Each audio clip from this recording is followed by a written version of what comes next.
Hi welcome back to our channel. ఈ రోజు నేను స్టాటిస్టిక్స్ ఫర్ మేనేజ్మెంట్ నుంచి ఇంపార్టెంట్ క్వశ్చన్స్ చెప్తాను. సో యూనిట్ వైస్‌గా చెప్తాను. లాస్ట్ వరకు వినండి. అలాగే ప్రాబ్లమాటిక్ పార్ట్ కూడా చెప్తాను. అలాగే షార్ట్ ఆన్సర్స్ కూడా చెప్తాను. సో ఆల్రెడీ లాస్ట్ ఇయర్ పేపర్‌లో అడిగిన క్వశ్చన్స్ కూడా ఫస్ట్ 2 క్వశ్చన్స్ అవే మెన్షన్ చేస్తున్నాను. లాంగ్‌లో గాని, షార్ట్‌లో గాని మీరు లాస్ట్ వరకు వింటే మంచిగా అర్థమైపోతది. ఓకేనా? సో అలాగే ఏ యూనిట్ నుంచి ఎక్కువ ప్రయారిటీ థియరీకుంది, ఎక్కువ ప్రయారిటీ ప్రాబ్లమ్స్‌కుందో గూడా జెప్తాను. సో, లాస్ట్ వరకు వినండి. ఇప్పటి వరకు ఎవరైనా సబ్స్క్రైబ్ జేసుకోకపోతే సబ్స్క్రైబ్ గూడా జేసుకోండి. అయితే మన ఛానల్ నోటిఫికేషన్స్ మీకొస్తాయి. ఓకేనా? సో, ఇక్కడ ఫస్ట్ యూనిట్‌లో చూసుకుంటే లాంగ్ ఆన్సర్స్ టైప్‌లో what are measures of central tendency write in detail about the mode. అంటే ఇది 2025 క్వెషన్ పేపర్‌లో అడిగాడు. అలాగే calculation of mean and standard deviation ఇది గూడా 2025లో గూడా అడిగాడు. నెక్స్ట్ థర్డ్ క్వెషన్ చూసుకుంటే define statistics, discuss it applications in the management of business enterprises, what are the limitations if any. Okay. Next fourth question వచ్చేసి state various statistical techniques used in the managerial decisions. Next వచ్చేసి define probability and discuss it silent features, explain about additive and multiplicative conditions, rules of probability with suitable examples. So ఇక్కడ చూసుకుంటే మనకు first 2 questions last year పేపర్‌లో అడిగాడు. అంటే మనకు problematic part అడగలేడు దీంట్లో నుంచి. సో, దీంట్లో నుంచి అయితే 99% 1 థియరీ క్వెషన్ ఎక్స్‌పెక్ట్ చేయొచ్చు. అలాగే ప్రాబ్లమ్స్ కూడా ఎక్స్‌పెక్ట్ చేయొచ్చు. ఎందుకంటే ప్రాబ్లమాటిక్ పార్ట్ చూసుకుంటే mean, median, mode, Carly-Pearson coefficients, skewness and probability నుంచి ప్రాబ్లమ్స్ అడిగే ఛాన్స్ ఉంటది. బట్ లాస్ట్ ఇయర్ అయితే అడగలేడు. ఓకేనా? సో, దీంట్లో అయితే 99% ఒక థియరీ క్వెషన్ అడిగే ఛాన్స్ ఉంటది. ఇంకా 1% వచ్చేసి ఈ మీన్, మీడియన్, మోడ్ నుంచి కూడా అడిగే ప్రాబ్లమ్స్ అడిగే ఛాన్స్ కూడా ఉంటది. ఓకే. నెక్స్ట్ షార్ట్ ఆన్సర్‌లో చూసుకుంటే కండిషనల్ ప్రాబబిలిటీ ఇది లాస్ట్ ఇయర్‌లో అడిగాడు ఫస్ట్ క్వెషన్ వచ్చేసి. మిగతా 3 క్వెషన్స్ అనేటివి ఇవి important questions. What is statistics and state it features, statistical independence, joint probability, application of Bayes theorem, additional theorem of probability ఇట్లనమాట. సో, ఈ short questions important. Next unit చూసుకుంటే probability డిస్ట్రిబ్యూషన్‌లో long answers టైప్‌లో చూసుకుంటే first one వచ్చేసి theory question వచ్చింది. Next second question వచ్చేసి ఆప్షనల్‌గా ప్రాబ్లమాటిక్ గూడా ఇచ్చిండు. సో, ఫస్ట్ క్వెషన్ చూసుకుంటే ఏంటి? Explain the managerial applications of binomial and Poisson distributions. So, ఇదొచ్చేసి థియరీ క్వెషన్స్ లాగా అడిగిండు.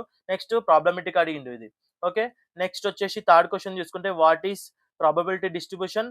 Explain probability distribution function along with properties and types. So, next వచ్చేసి what is mean by theoretical frequency distribution? Discuss the salient features of binomial and Poisson distribution.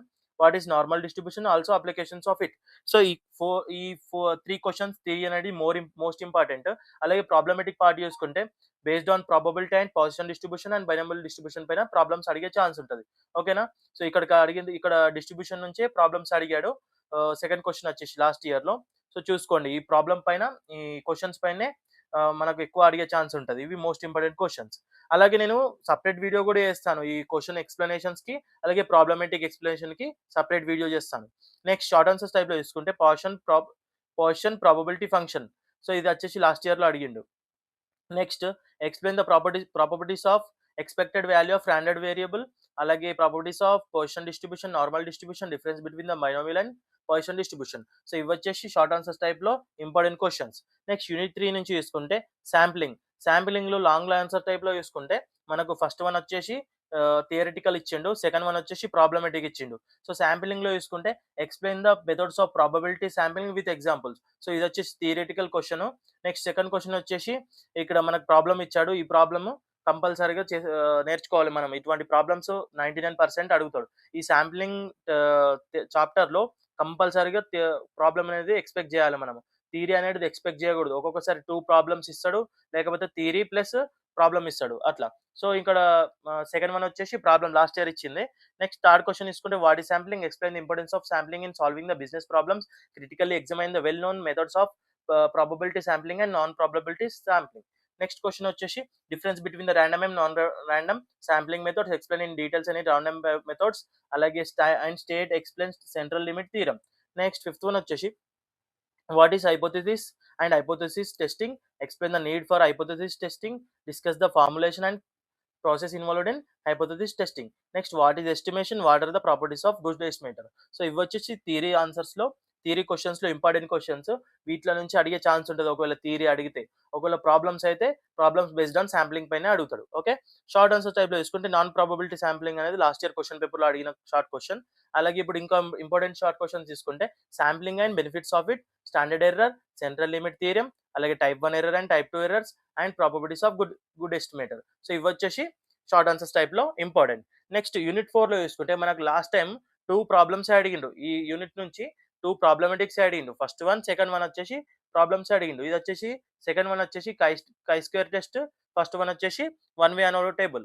So ఇవనేటి చాలా important questions. One way ANOVA and two way ANOVA problems అయితే పక్కా దీంట్లోకెళ్ళి పక్కా ఒక question వస్తది. One way అనోవా అన్నా లేకపోతే two way ANOVA నుంచి పక్కా ప్రాబ్లమాటిక్ వస్తది. సో లాస్ట్ ఇయర్ వచ్చేసి వన్ వే అనోవా టేబుల్ అడిగిండు. నెక్స్ట్ సెకండ్ వన్ వచ్చేసి కై స్క్వేర్ టెస్ట్ ప్రాబ్లమ్ అనేది అడిగిండు. ఇక్కడ చూసుకుంటే problem based on the probability, one way ANOVA, two way ANOVA and chi square test పైన అడుగుతాడు. ఓకే. నెక్స్ట్ దీంట్లో అయితే మొత్తం ప్రాబ్లమాటికే. ఎటువంటి థియరీ క్వెషన్స్ రావడానికి మనకు అవకాశం ఉండదు. ఎందుకంటే ప్రతిసారి 2 ప్రాబ్లమ్సే అడుగుతున్నాడు. దీంట్లో 3 కాన్సెప్ట్స్ ఉన్నాయి. అవి పర్ఫెక్ట్‌గా ప్రిపేర్ అయితే మీరు ఒక్క క్వెషన్ అయితే 100%గా అటెంప్ట్ చేయగలుగుతారు. ప్రాబబిలిటీ చాయిస్‌కి తీసుకున్న one way ANOVA, two way అనోవా, కై స్క్వేర్ టెస్ట్ అనేది పక్కాగా ప్రాక్టీస్ చేయాలి. ఓకే. నెక్స్ట్ షార్ట్ ఆన్సర్స్ టైప్‌లో చూసుకుంటే టూ వే అనోవా అంటే ఏంటని చెప్పేసి లాస్ట్ ఇయర్ అడిగిండు. Assumption of ANOVA, explain parity test. So ఇవి అనేటివి ఇంపార్టెంట్ క్వెషన్స్ షార్ట్ ఆన్సర్స్ టైప్‌లో. ఇవి ఇందులోంచి అడిగే ఛాన్స్ ఉంటది. ఒకవేళ ఓన్‌గా అడిగే కూడా ఛాన్స్ ఉంటది. మనం కాన్సెప్ట్ నేర్చుకోవాల్సింది కదా! ఇప్పుడు మనం ప్రాబ్లమాటిక్ చేస్తాం కాబట్టి వాటి గురించే ఉంటాయి మోస్ట్‌లీ. ఓకే. నెక్స్ట్ యూనిట్ 5 చూసుకుంటే కోరిలేషన్ అండ్ రిగ్రెషన్. సో దీంట్లో లాంగ్ ఆన్సర్స్ టైప్‌లో చూసుకుంటే the following data relate to the age of 10 employees and number of days on which they repeated sick in a month. దీంట్లో ఏం అడుగుతున్నాడంటే calculate the Karl Pearson's coefficient of correlation. ఈ problem అనేది అడిగిండు. Next question వచ్చేసి దేనిపైన అడిగిండు? Trend analysis పైన అడిగిండు. మనము స్ట్రెయిట్ లైన్ మెథడ్ పైన ఈ ట్రెండ్ అనాలిసిస్ అనేది చేయాల. సో ఈ 2 ప్రాబ్లమ్స్ అడిగిండు. ఇందులో నుంచి కూడా లాస్ట్ ఇయర్ ఫిఫ్త్ లెసన్ నుంచి ఫోర్త్ లెసన్ నుంచి 2 ప్రాబ్లమ్స్ అడిగిండు. సో థియరీ వచ్చే అవకాశాలు చాలా తక్కువుంటాయి. సో ఇందులో నుంచి అయితే ఫిఫ్త్ లెసన్ నుంచి 2 ఇంపార్టెంట్ క్వెషన్స్ ఇచ్చాను థియరీ 2 నుంచి. సో ఇవైతే ప్రిపేర్ అయితే అవ్వండి. కానీ మోస్ట్‌లీ ప్రాబ్లమాటిక్‌కే ప్రిఫరెన్స్ అనేది ఇవ్వాల. ఫోర్త్ లెసన్ నుంచి ఫిఫ్త్ లెసన్ నుంచి ప్రాబ్లమాటిక్‌కే ప్రిఫరెన్స్ ఎక్కువ అనేది ఇయ్యాల. ఓకే. నెక్స్ట్ ప్రాబ్లమాటిక్ పార్ట్ చూసుకుంటే ఏమేమి అడుగుతాడు దీంట్లో? రిగ్రెషన్ లైన్స్ అడుగుతాడు, కోఎఫిషియంట్ ఆఫ్ కోరిలేషన్ అడుగుతాడు, కార్ల్ పియర్సన్ కోఎఫిషియంట్ కోరిలేషన్ అడుగుతాడు, ఇంకా ఫిటెడ్ ట్రెండ్ లైన్ ప్రాబ్లమ్ అడుగుతాడు. ఓకే. వీటిలో నుంచి ప్రాబ్లమాటిక్స్ అడిగే ఛాన్స్ ఉంటది. వీటిని ప్రాక్టీస్ చేస్తే మీరు 2 ప్రాబ్లమ్స్ కూడా అటెంప్ట్ చేయగలుగుతారు. ఏదన్నా ఒకటి పర్ఫెక్ట్‌గా వచ్చింది అటెంప్ట్ చేయాలి. ఓకే.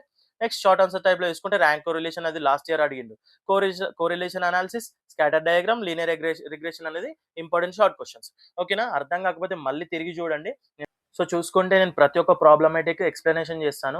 అలాగే ప్రతి ఒక్క క్వెషన్ కూడా ఎక్స్‌ప్లనేషన్ చేస్తాను యూనిట్ వైస్‌గా. ఆ వీడియోస్ అనేటివి సెపరేట్‌గా చేస్తాను. మన ఛానెల్‌ని మీరు సబ్స్క్రైబ్ చేసుకుంటే మన ఛానెల్ నోటిఫికేషన్స్ మీకు వస్తాయి. ఓకేనా? అలాగే మనము ఈ డిస్క్రిప్షన్‌లో వాట్సాప్ కమ్యూనిటీ లింక్, అలాగే టెలిగ్రామ్ కమ్యూనిటీ లింక్ కూడా పెడతాను. మీరు వాటిలలో జాయిన్ అయితే ఈ పీడిఎఫ్స్ అనేటివి సెండ్ చేస్తాను. ఇంపార్టెంట్ క్వెషన్ పీడిఎఫ్స్ గానీ, ఎక్స్‌ప్లనేషన్ పీడిఎఫ్స్ గానీ అన్ని పీడిఎఫ్స్ అనేటివి దాంట్లో సెండ్ చేస్తాను. మీకు ఎటువంటి కన్‌ఫ్యూజన్ ఉండదు. ఒకవేళ ఇక్కడ అర్థం కాకపోయినా మీరు పీడిఎఫ్స్ చెక్ చేసుకోవచ్చు. ఓకేనా? మీరు టెలిగ్రామ్ ఛానెల్‌లో అలాగే వాట్సాప్ కమ్యూనిటీలో జాయిన్ అవ్వండి. ఎప్పటికప్పుడు నోటిఫికేషన్స్ వస్తాయి. అప్డేట్స్ వస్తూనే ఉంటాయి. ఓకేనా? Thank you for watching our video.